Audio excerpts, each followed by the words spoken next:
Hi, it's Tiffany Lorraine, and I have another fabulous speaker for you. This is Liz Weissman. Tell us about yourself and what you do.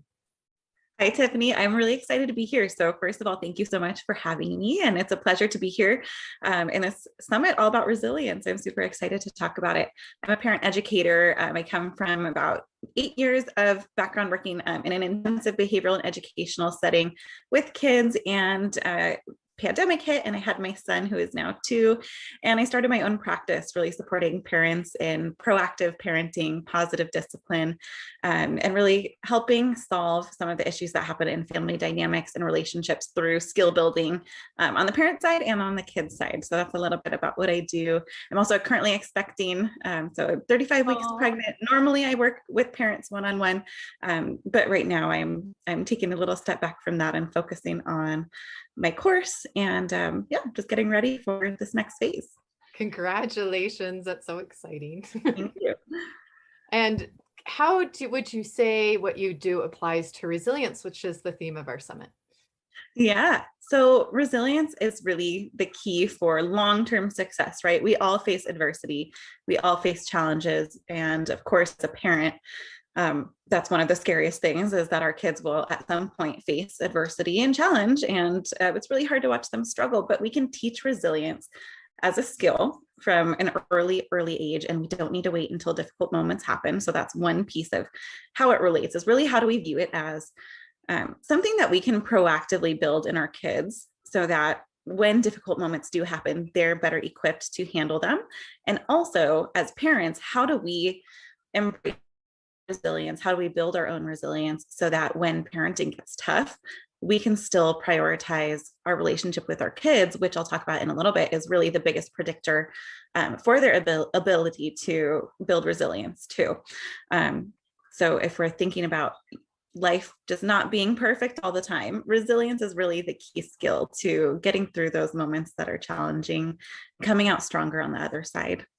Yeah, there's going to be failure. There are going to be disappointments. It's just part of life. It's not something wrong with you, and it doesn't have everlasting consequences. You don't have to give yourself a life sentence or your kids because of something that happened. There's always a way to find solutions. Do you have certain tools or steps that you implement? Is it mindset? Is it the way you talk to your children? Is it just pointing these things out? What are the details of what you were saying? Yeah, great question. I think it's threefold. First, mindset, yes, is really important. The way that we think influences the way that we behave, and that influences other people around us, which is our relationships. So really, we need to address each of those pieces in order to create this environment of resiliency around us. Do you want me to go into detail on those, or I can kind of separate them out? What do you think? Whatever feels comfortable to you. Just for our audience, they're going to be taking notes. And so things that they can write down that they're like, oh, I could try that. I could implement that into myself or to my family. So we really empower our audience, our mothers and their families. Yeah. So thinking about mindset, I mean, I think what you touched on was really important. These difficult moments don't define us as humans. And so if we're looking at mothers especially, there are a lot of moments that are very difficult. We maybe feel overextended sometimes. Something our child does is frustrating to us. We have so much placed on our shoulders, right? And it can feel very easy to get wrapped up in the difficulty and the heaviness. And mindset is definitely key to getting out of that. So I think things like journaling, building your self-awareness, and building your belief that difficult moments don't define you as a parent is really important for building resiliency. Part of this is believing that as a parent, you have the ability to, you really have the ability to take on challenges and learn from them and use them as fuel for growth. And that just because you did something one way this time doesn't mean that this is the type of parent that you are. This is the type of mother that you are. So I really love to write down a couple of mantras that are relevant for me in the moment. Sometimes, there's different phases of parenthood, right? Depending on how old your kid is, where you are at in your own journey as a parent. And so my mantras might not be your mantras, but I find it really helpful to have them, to reflect on them, and to keep them available to me, so that I can remind myself of something that I truly believe in. So I'll give an example, and if it resonates with you, write it down, or maybe reflect on what it brings up for you. One would be, I know I'm capable of parenting the way that I want and raising a child who is going to become strong and capable when they're an adult as well. And so simple, it doesn't have to be the one that works for you, but really the I am capable piece, right? And coming back to that and reflecting on it and making sure that even in the middle of a difficult moment or after a difficult moment when I'm reflecting, that's what comes through to me. And that's the part that I wrap up with. And when we end with that piece, as if you're journaling or you're just taking some reflection time on the day or some specific incident that happened with your family, when you end with that positive piece and understanding, reminding yourself you're capable, you're human, you're not perfect, but that you're capable of using this moment to be better and to learn for next time. Your mindset is shifting away from this victim mentality and from this place of, like I said, heaviness and feeling negative about an experience. You feel empowered and ready to kind of problem solve for the next step. So I would say, with that, do you think it's important that we apologize to our children when we realize we did lose our temper, when we didn't parent the way that we really wanted to in the moment due to stress or due to maybe something surprising us and catching us off guard? Do you think that really helps with this process that you're talking about? Being able for them to see mommy's human, mommy makes mistakes too, and I can fix them. Absolutely. And I love that you brought that up, because we are modeling all of this for our kids. And if we don't narrate it to them and we don't bring these situations up and use them as learning experiences for the both of us, they are only seeing, this image of either false perfection, right? And they're not learning how to navigate their moments of imperfection later on.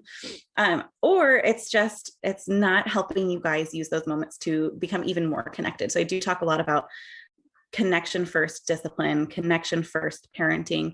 And part of that is repairing and reconnecting after something goes wrong, because things will go wrong. And you will have situations with your child that maybe don't feel so wonderful, arguments, tantrums, the teen years, whatever it is, wherever you're at in your parenting journey, there are a lot of things that are going to be difficult. And so repairing is super important. First, I always say you need to repair with yourself. And that means you need to understand what circumstances led to the event. You have to get the facts. So I always recommend doing a kind of debriefing process. How was I feeling that day? What were the underlying factors that contributed? Was I hungry? Was I angry? Was I lonely? Was I tired? Am I not getting my needs met? And then what happened with my child? What was the trigger for me? How did I act? Kind of really just walking through the facts of the situation. I find a lot of the times we come from a place of being emotionally charged, but when we take that step back and we just look at what really occurred and trying to pull out the judgments and pull out the assumptions from the actual facts, it can be really helpful. So always I recommend debriefing and then apologizing to yourself and understanding that you are a human. But I always try to model it off of the 3 self-regulation steps, which are self-observation, which models, it's really just get the facts, right? So I already talked about that. Self-observation, self-judgment, which is this the way that I wanted to react? Yes or no?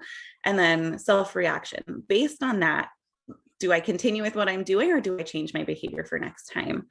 And again, that's ending with the solution piece of it. What do I do better next time? How do I teach myself an alternative skill next time?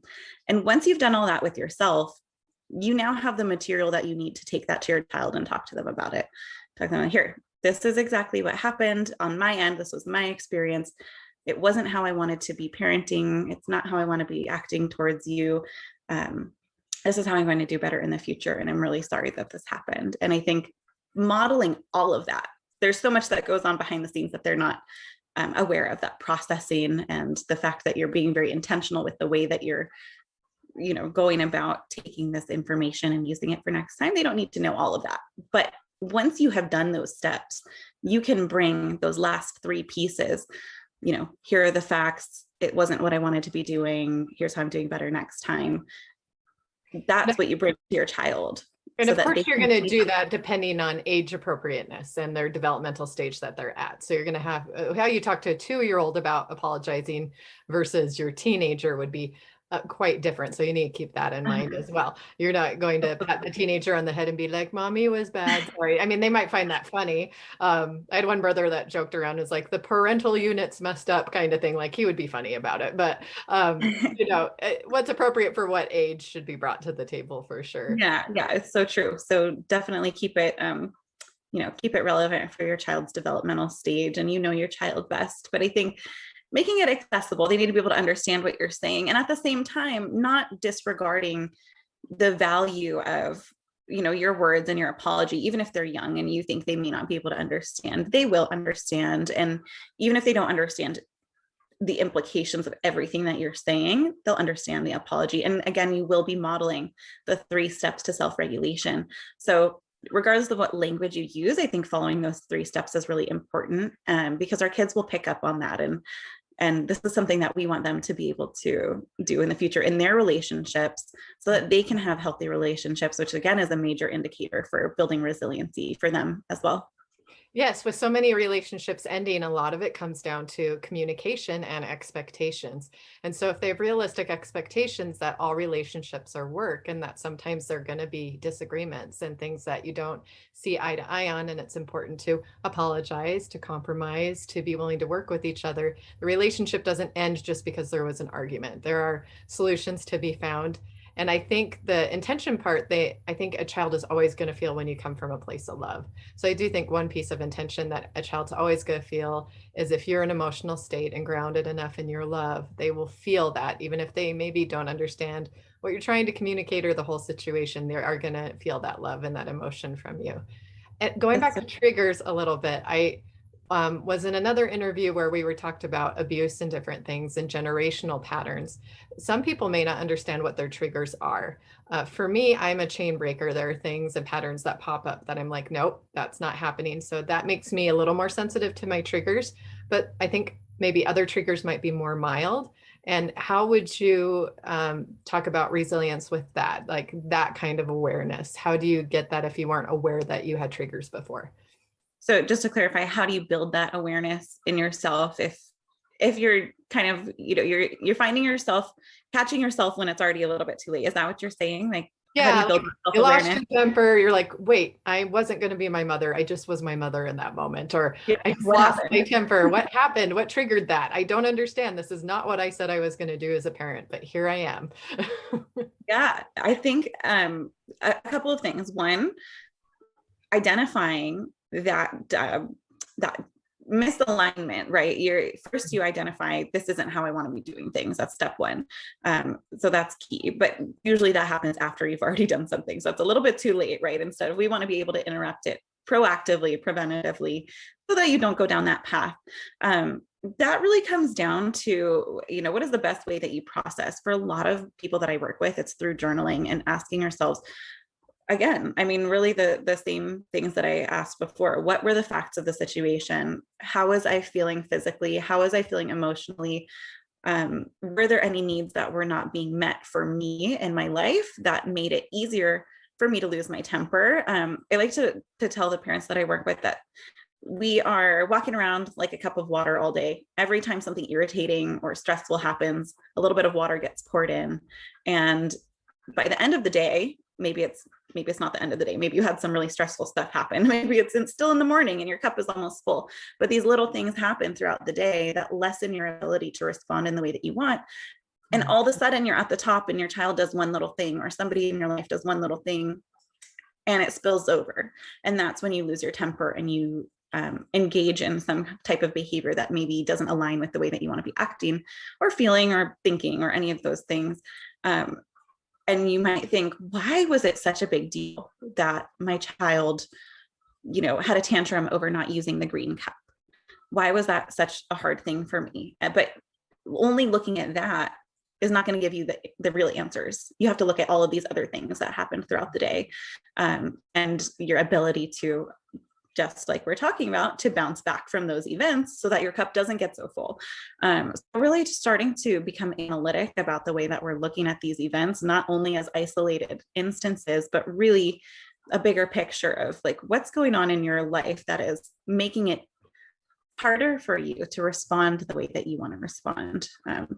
we all have needs. And I think a lot of the times as mothers, we don't get some of them met because we're either low on time or low on energy, we don't feel like we can ask for help. There's a lot of weight, the mother's burden, right? And so I know you have a lot of amazing speakers coming to talk about self-care and exercise and relationships with their partners. And that's, I think, where a lot of that does come in. And so I don't want to spend too much time talking about it because you have a lot of other people speaking on that, but really starting to look at all of those different pieces of the puzzle and not just like this one incident, if that makes sense. Do you work with anyone that goes through divorce or has some things that bring stress into their life that are more than just what happens in the day? Like they have something that triggers them back to them realizing, oh, that's something in the past, or that's something like a moment of grief, or maybe losing someone or a divorce, something really difficult that's a little heavier. What would you suggest to them? Yeah. Well, first of all, I would say we all have things like that.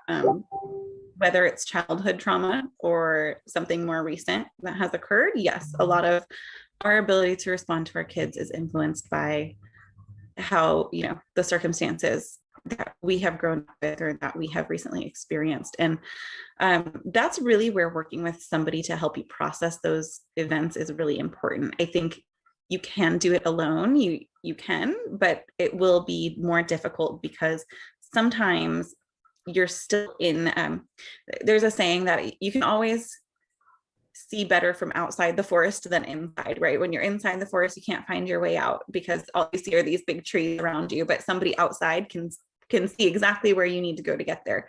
So to have somebody walking you through this process of questioning yourself, reflecting on those experiences, not just throwing them under the rug and saying that they aren't important. I think you really have to go through the process of analyzing those experiences and how they've impacted you today. Journaling is a great one to do that. But again, I think that some guidance is important in terms of like, what are you focusing your energy on and your intention on so that you're really working through some of the emotions and understanding that it's okay to have the emotions around that. And it's okay to have these kind of knee-jerk or triggered reactions based on your trauma. Once you can have some compassion for yourself, it becomes a lot easier to manage those difficult moments when you start getting reminded of something difficult that has happened. I think a lot of us have been taught to kind of just trudge along and to carry on and to be the strong mother and to hold that weight for our families. And so it oftentimes goes under the rug. And that's really, I think, the piece that needs to be addressed the most, because again, that comes up for us in these difficult moments. Like all of our coping mechanisms, all of our stress responses, those have been built. We have created those through our experiences. And we can't expect to change them or do anything differently until we understand where they're coming from. So that's a great question. Yeah. And so what you're saying is to heal faster and more effectively, it is really important to have someone to help you in that process, especially if it's a pattern that doesn't seem to be changing and you've done all the work that you can do on your own. There's no shame in asking for help. Mothers are so important and such a vital role to their families, their children, and society that we should feel more welcome to helping them thrive in any way that we can. And there should be no shame or guilt in asking for that help or receiving it. I think that this is a theme that's come up just in their interviews before the summit, is that mothers sometimes do not get the help that they need because they're too scared to ask for it. And I really want to kind of shatter that idea and just have us come back to the love that we need to have for mothers and supporting them and giving them permission to be the individual that they are with everything that they have, all of their experience, and empower them to embrace their truth and get past anything that's holding them back from being the best mother that they want to be for themselves and for their families. So I think it's a great part of resilience. Now, I understand you would like to give a offer to our audience. You have some things that you would like us to know about that you can give to help serve the women in this audience and the mothers who are listening. Absolutely. Yeah. So, this is a huge topic. And as much as I want to be able to tell everything that I need to tell in order for people to build resilient relationships with their kids and foster resilient children, 30 minutes is just not enough to do that. So I've created an ebook that I would love to provide to each and everyone who is here who would like it. And we're going to be talking about in that ebook things like how to be resilient as a parent, looking at it through that lens of self-compassion, self-awareness, understanding your triggers and your trauma, and going more into detail about how to do that, as well as how we can come from a skill-based perspective in building resilience for our kids. How do we build emotional literacy, coping mechanisms, and things like that to support them as they go through their various developmental stages and ages and all of that. And then lastly, looking at the parent-child relationship. How can we foster a resilient relationship? Because we know that there are going to be times of closeness and times of disconnect. And how do you have a relationship with your child and build and promote that relationship with your child so that it can last through those kind of ups and downs? And really, your kids are the most important people, and having that relationship that is always safe and secure and you both can come back to no matter what the circumstances are, is really the ultimate goal, I think, for most of us parents. So we're going to be talking a little bit about that and some actionable steps that you can take to foster that. So that's my free ebook, and I would love to offer it to all the listeners here. And so I think I'll send you the link, and then you'll make sure that everybody gets that. Is that correct? Yes. So I'll explain with all of our speakers with these recorded videos, there will be a link to them so that you can learn more about them or work with them or take advantage of the offers that they're giving during the summit. So please be looking for that in your email. And if you're a VIP, you have some extra special bonuses related to that as well. And feel free to reach out to us if you have any questions on the Facebook group or through email. We'd be happy to get those answered for you as well. So I like to end these with a little bit of fun, but one more thing is I would love to hear a success story of someone that you've worked with. Oh, let's talk about, I have worked with a mother who is a young mother, low income, lots of environmental stress that has been placed on her just given her circumstances. So, single mother, working to support her family on food stamps, receiving free benefits, and really caught in a cycle of generational trauma and generational patterns, resulting in her not having the tools necessary to feel very confident in her parenting, the way that she's raising her son. Her son is a toddler. They're experiencing the typical toddler age, right? Refusing things, tantrums, meltdowns left and right over what seems trivial. And she came to me feeling very stuck because she was brought up in a household where she was spanked and there was no space for her emotions. It was a very traditional children should be seen and not heard kind of environment to grow up in. And having taken all of that on and not having had a different model for parenting, she was now on the other side as a parent, resorting to some of those not so healthy, not so helpful parenting strategies that I think a lot of us were exposed to as kids. So taking in all of these pieces and trying to give you the short story version of this, through really starting to understand what those triggers were, what those kind of automatic behavioral patterns were that she was engaging in and where they were coming from, we were able to get a good picture of like, why is this all happening? Why are we where we are now? And then create a goal for, how she wanted to move forward, how she wanted to build a different relationship with her child, teach her child different skills and help, and then therefore influence the generations to come, right? By allowing her child to grow up in a different environment. She was changing the trajectory of the way her child was going to parent if they choose to become parents later on. And that's what the summit is all about. We have the power to really affect the next generation into being resilient. And that's such a beautiful story of exactly that. Taking the love that she had for her child, despite the difficult circumstances, and creating it. And that will also lead to a new pattern that will affect the next generation and the next. What a beautiful thing and what a beautiful opportunity it would be to work with you and to do that and to serve in that way. I just admire that so much. Thank you so much. It's just a blessing to watch that happen, because I know that it is possible for everybody to do that. And it takes courage and it takes persistence and it takes hard work. But you see the payoff right away. And then you think about that amazing impact that that's having on our kids and their kids and so on. And it's really powerful stuff. So absolutely. Thanks for that question. That was a great question. Speaking of kids, I have one knocking at my door, so I'm going to let them in. And we're going to do a little dance party to end, just because I like to get everybody moving and to have some fun. And I love that your kid will get to join. Yes. I'm going to start the music and go grab him. So maybe I had to turn it down. There we go. All right. So I want your best dance box, Zoom box dance. My Zoom box? I can do that.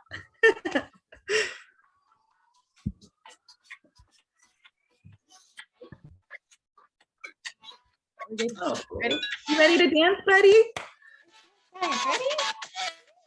Baby, hold. Ooh, good one. Show you myself.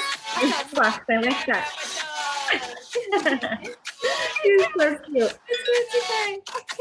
Oh, don't stop the music. Not yet. Not yet. My boy likes this move.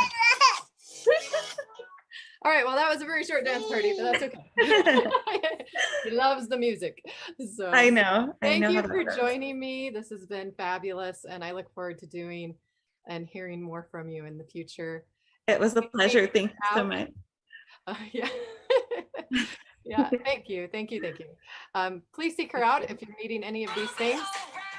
And I hope you got some great notes out of that. So I'm going to stop recording now.